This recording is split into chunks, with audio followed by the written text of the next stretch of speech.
बहुत से लोग एकादशी व्रत करते हैं और फिर उस व्रत का जब उद्यापन कर देते हैं तो फिर व्रत छोड़ देते हैं। कहते हमने तो एकादशी का उद्यापन कर दिया।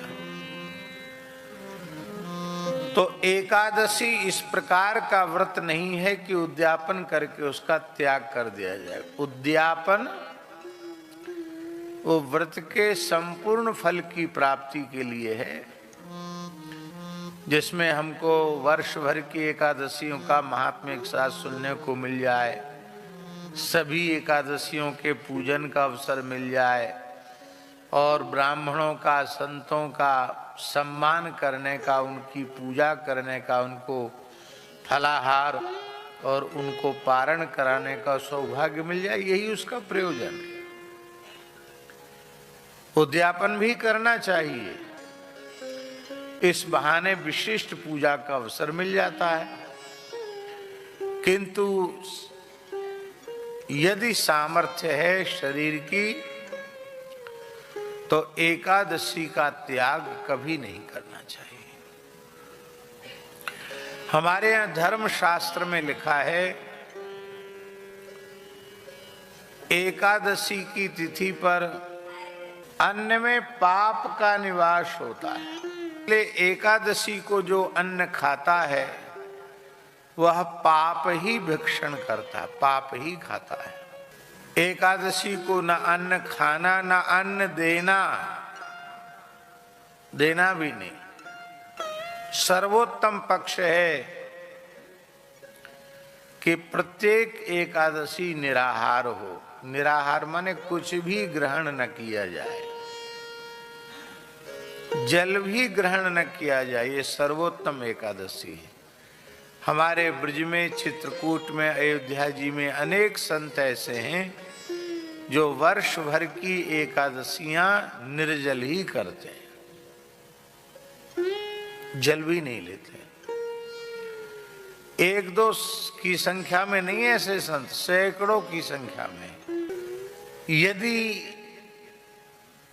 सर्वथा निराहार व्रत संभव न हो तो जल पी करके व्रत करे। जलाहार से भी संभव न हो तो वेद लक्षणा भारतीय देसी गाय का थोड़ा दुग्ध ले ले, दुग्ध पी करके व्रत करे। दुग्ध से भी संभव न हो तो आपके स्वास्थ्य के अनुकूल जो फल हों उन फलों को खा करके आप व्रत करें। और फलाहार के नाम पर बादाम का हलवा, मलाई के पुआ,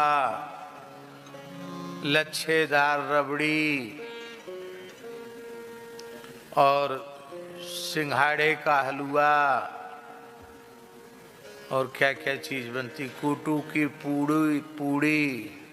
महीना भर में जितना नहीं खाया गरिष्ठ उतना एक दिन में खा लिया।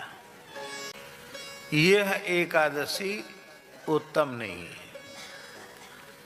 हाँ, इतना जरूर है कि ऐसी एकादशी करने वाले अन्न खाने के दोष से बच जाएंगे, बस इतना है। पर एकादशी व्रत का कोई विशेष पुण्य उनको नहीं होगा। भगवान ने गीता में स्पष्ट कर दिया और शास्त्र कह रहा है कि सभी एकादशियां करना चाहिए, तो किसी एकादशी का निषेध नहीं है। बहुत सी जगह ऐसा भी लोग कहते हैं कि सधवा स्त्रियों को एकादशी नहीं करनी चाहिए, सौभाग्यवतियों को नहीं करनी चाहिए, विधवा स्त्रियों को करना चाहिए। मैंने तो आज तक किसी पुराण में पढ़ा नहीं, किसी ग्रंथ में देखा नहीं। ये ऐसी कुछ अशास्त्रीय बातें, मनगढ़ंत कपोल कल्पित बातें समाज में प्रचलित हो जाती हैं भ्रम के रूप में, और उससे धर्म की बड़ी हानि होती है। और होता क्या है? होता ये है कि एक वैश्य के यहाँ पंगत थी प्रीति भोज, तो एक कुत्ता घूम गया उसमें पंगत में, कहीं से घुस गया।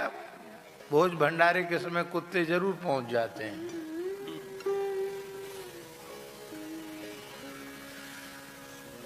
तो पंडित जी बड़े नाराज हुए,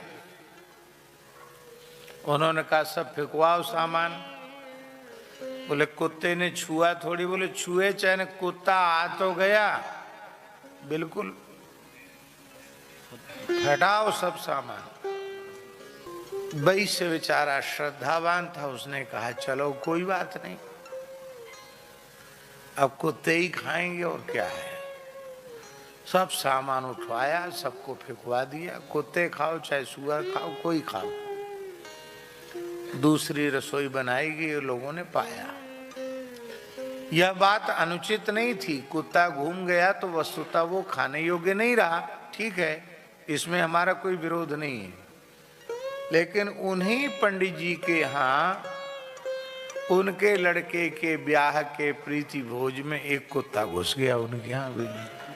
वो संयोग की बात है, वो वैश्य भी व्यवहार के नाते वहां भोज में गया था, उसने हल्ला मचाया, कुत्ता घुसा कुत्ता घुसा, तमाम लोग हल्ला मचाने लगे, कुत्ता घुसा कुत्ता घुसा। अब हम लोग नहीं खाएंगे, कुत्ता घुस गया इसमें। पंडित जी बोले जरूर है तो बहुत बुरी बात, कुत्ता घुस गया, हम पोथी देखते हैं। तो उन्होंने पोथी देखी, बोले वाह किस रंग का कुत्ता था। बोले लाल रंग का था। वो वाह क्या कहना, बड़ा शुभ होता है, लाल कुत्तम परम उत्तम।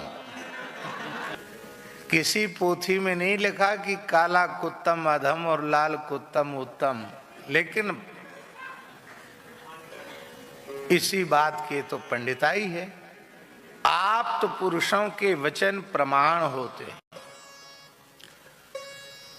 व्यास आदि ऋषि आप्त पुरुष हैं, उनके वचन प्रमाण हैं।